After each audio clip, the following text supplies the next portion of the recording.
EV9 national news కు స్వాగతం. ముందుగా హెడ్లైన్స్. కోలకత్తా ఘటన భయానకం, రాష్ట్రపతి తొలి స్పందన.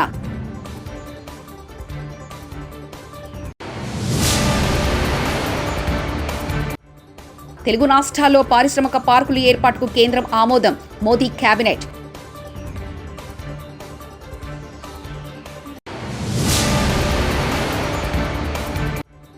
హైదరాబాద్కు బయలుదేరిన ఎమ్మెల్సీ కవిత.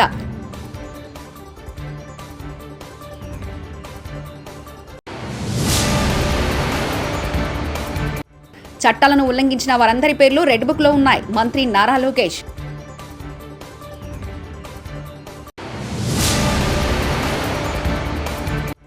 లక్కవరం అందాలను తిలకించిన తెలంగాణ గవర్నర్.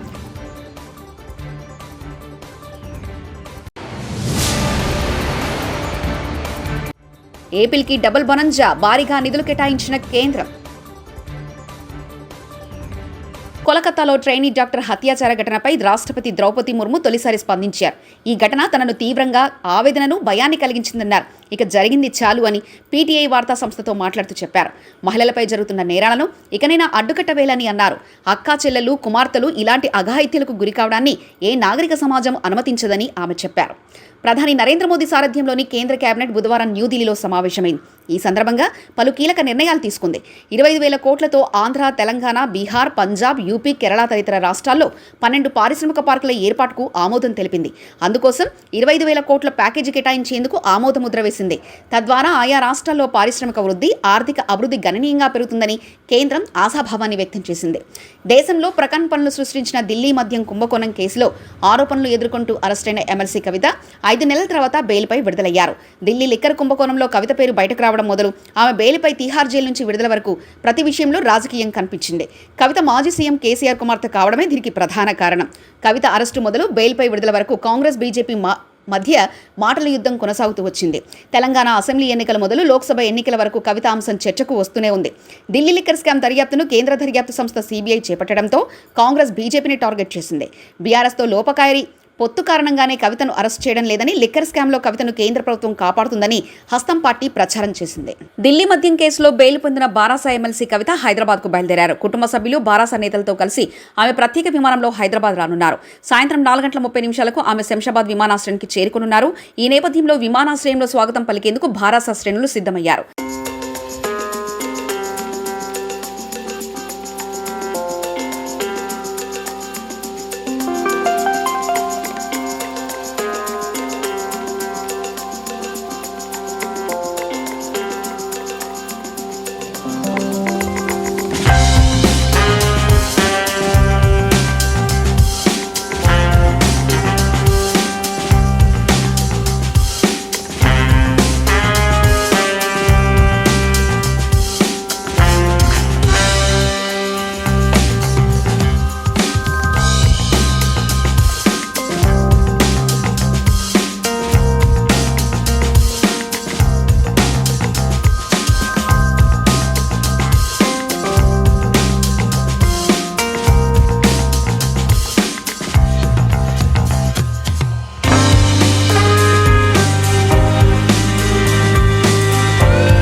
చట్టాలను ఉల్లంఘించి ప్రజలను ఇబ్బందులకు గురిచేసిన వారందరి పేర్లు రెడ్ బుక్ లో ఉన్నాయని మంత్రి నారా లోకేష్ తెలిపారు. మంగళగిరిలో ఓ దాత నిర్మించిన నరసింహస్వామి ఆలయ ముఖద్వారాన్ని ఆయన ప్రారంభించారు. భక్తులకు స్వయంగా ప్రసాదం పంపిణీ చేశారు. అనంతరం మంత్రి మాట్లాడుతూ చట్టానికి వ్యతిరేకంగా పనిచేసిన వారిపై తప్పనిసరిగా చర్యలుంటాయని హెచ్చరించారు.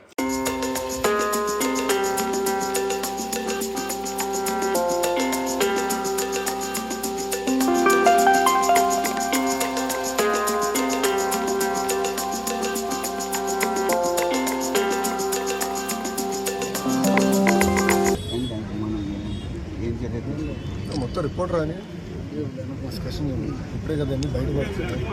గత ప్రభుత్వాల్లో జరిగిన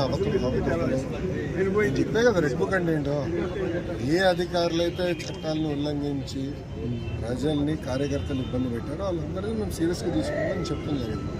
దాంట్లో భాగంగా ఏంటంటే ఒక్కొక్కరు ఇప్పుడు బయటకు వస్తున్నారు. మాట్లాడే స్వేచ్ఛ వచ్చింది ఆంధ్ర రాష్ట్రం. మీడియా మిత్రులు కూడా స్వేచ్ఛ వచ్చింది, ప్రజాప్రతినిధులు స్వేచ్ఛ వచ్చింది, పులివెందుల ఎమ్మెల్యే కూడా స్వేచ్ఛ ఉంది రోజు వెళ్ళి ఎందుకుంటున్నారు ఆయన పులివెందుల ఎమ్మెల్యేనే కదా ఆయన కూడా స్వేచ్ఛ ఉంది కదా ఆయన ఎక్కడ తిరగచ్చు ఆగి తిరగచ్చు ఆయన ఇప్పుడు ఆయన గేట్ కి తాడులు కట్టేది ఇవన్నీ లేదు కదా ఆయన కూడా తిరిగే స్వేచ్ఛ వచ్చింది అట్లా ఎంత అంటే వెళ్ళండి ఎవరు అంటే ఎవరైతే చట్టాలు ఉల్లంఘించారో వాళ్ళ పేర్లు ఉంటాయి సో చట్టాలను వాళ్ళు ఉల్లంఘించాలని భావిస్తే వాళ్ళ పేరు ఉన్నట్టు సింపుల్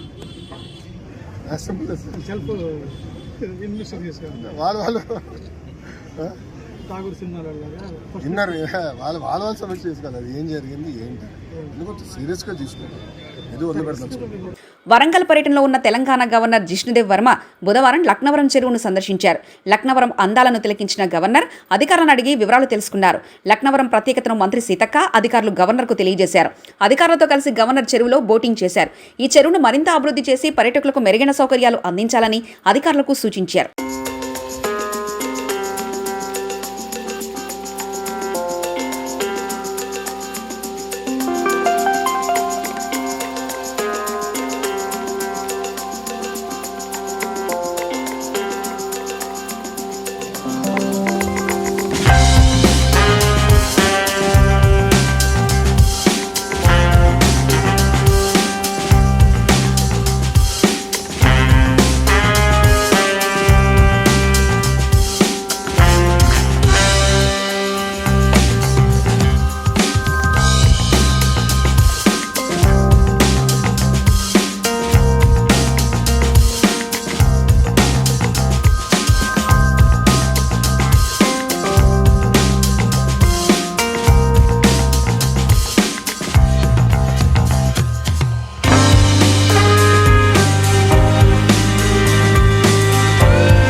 ఆంధ్రప్రదేశ్ రాష్ట్రానికి డబుల్ బోనంజా రాష్ట్రానికి భారీగా నిధులు కేటాయించింది కేంద్ర ప్రభుత్వం.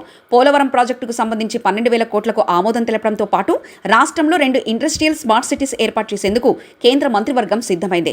బుధవారం కేంద్ర మంత్రివర్గం సమావేశమైంది. ఈ సమావేశంలో తీసుకున్న నిర్ణయాలను కేంద్ర మంత్రి రామ్మోహన్ నాయుడు మీడియాకు వెల్లడించారు. తాడిపత్రి రూరల్ పోలీస్ స్టేషన్ వద్ద ఉద్రిక్తత చోటు చేసుకుంది. తాడిపత్రి ఎమ్మెల్యే జేసీ అస్మిత్ రెడ్డి, రూరల్ సీఐ లక్ష్మీకాంత్ రెడ్డిల మధ్య వాగ్వాదం. ఇసుక అక్రమ రవాణా చేస్తున్న ట్రాక్టర్లు, టిప్పర్లపై కేసులు పెట్టమని సీఐ లక్ష్మీకాంత్ రెడ్డితో ఫోన్లో మాట్లాడిన ఎమ్మెల్యే జేసీ అస్మిత్ రెడ్డి. మాటల్లో ఇద్దరి మధ్య వాగ్వాదం. వైసీపీ సీఐ డౌన్ అంటూ రూరల్ పోలీస్ స్టేషన్ వద్ద ఎమ్మెల్యే జేసీ అస్మిత్ రెడ్డి, టీడీపీ నాయకులు నినాదాలు చేశారు. రూరల్ సీఐ లక్ష్మీకాంత్ రెడ్డి వచ్చి క్షమాపణ చెప్పేంత వరకు నిరసన విరమించేది లేదంటున్నారు కార్యకర్తలు.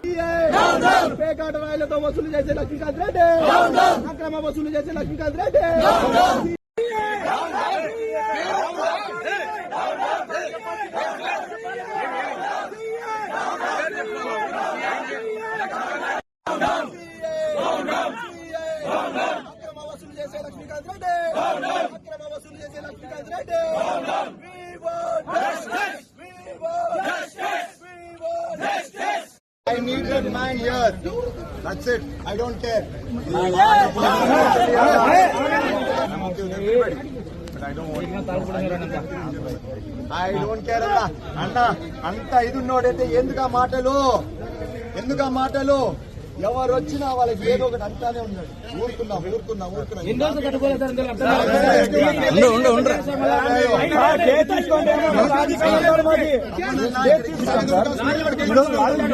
మీకు నిన్న 2 ట్రాక్టర్లు 2 లారీలు మేము అప్పచెప్పినాం. మీకు మీరు చేయాల్సిన డ్యూటీ మేము చేస్తా ఉంటే మా మీద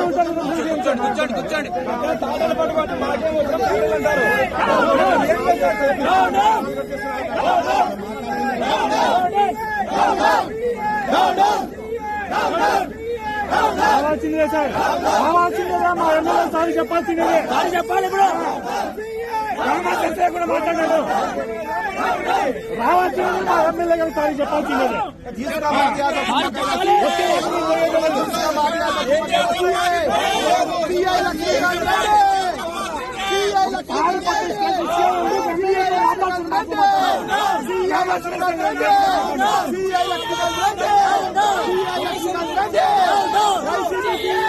హన్మకొండ జిల్లా కలెక్టరేట్లోని కాన్ఫరెన్స్ హాల్లో రాష్ట్ర గవర్నర్ జిష్ణుదేవ్ వర్మ గారితో ప్రారంభమైన హన్మకొండ వరంగల్ జిల్లాల అధికారుల సమావేశం. వరంగల్ జిల్లాకు సంబంధించి విద్య, వైద్య, ఆరోగ్య, ఎంజీఎం ఆసుపత్రి, ఐసీడీఎస్ వ్యవసాయం, ఎనుమాముల మార్కెట్ తదితర శాఖల గురించి వివరాలతో పాటు జిల్లాలో అమలవుతున్న అభివృద్ధి, సంక్షేమ కార్యక్రమాల వివరాలను పవర్ పాయింట్ ప్రజెంటేషన్ ద్వారా వెల్లడించారు జిల్లా collector doctor Satya Sharada Devi.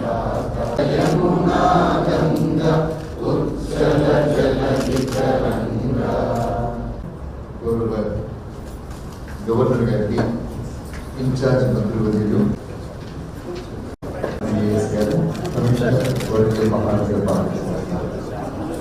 all the public representatives present here, MLAs, MLCs, elected and in schools we are implementing for attendance facial recognition system. Midday meal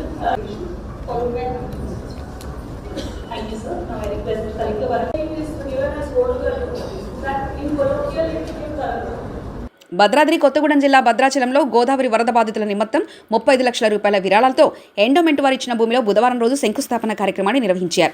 ఈ కార్యక్రమంలో ముఖ్య అతిథిగా పాల్గొన్న ఎమ్మెల్యే తెర్లం వెంకట్రావు పాల్గొని ఎమ్మెల్యే మరియు ఎంపీ నిధులు ఈ భవన నిర్మాణానికి అందించినట్లు పేర్కొన్నారు. ఐటీసీ కర్మాగారం ఇతర దాతల సహకారం అందించారని ఎమ్మెల్యే పిలుపునిచ్చారు.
రూట్ ఎప్పుడు వచ్చినా కూడా అమ్మ ఆ రూట్ ఎప్పుడు వచ్చినా కూడా మంచిగా ఆ రూట్ ఎప్పుడు వచ్చినా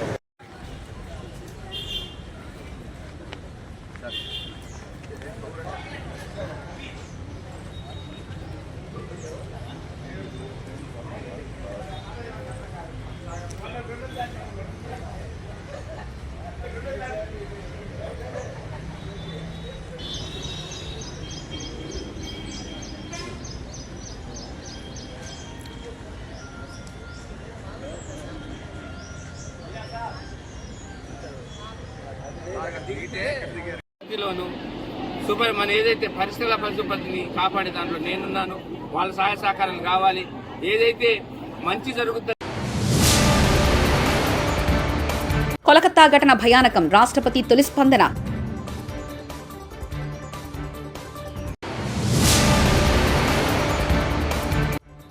తెలుగు రాష్ట్రాల్లో పారిశ్రామిక పార్కుల ఏర్పాటుకు కేంద్రం ఆమోదం, మోదీ కేబినెట్.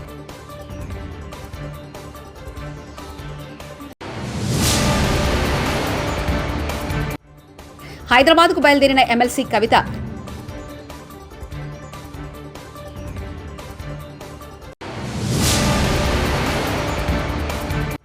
చట్టాలను ఉల్లంఘించిన వారందరి పేర్లు రెడ్ బుక్లో ఉన్నాయి, మంత్రి నారా లోకేష్.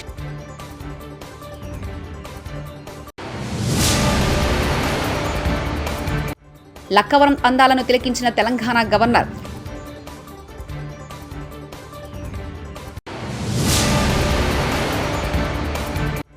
ఏపీకి డబుల్ బొనంజా, భారీగా నిధులు కేటాయించిన కేంద్రం. ఇవి బులెటిన్ విశేషాలు. చూస్తూనే ఉండండి EV9 నేషనల్ న్యూస్.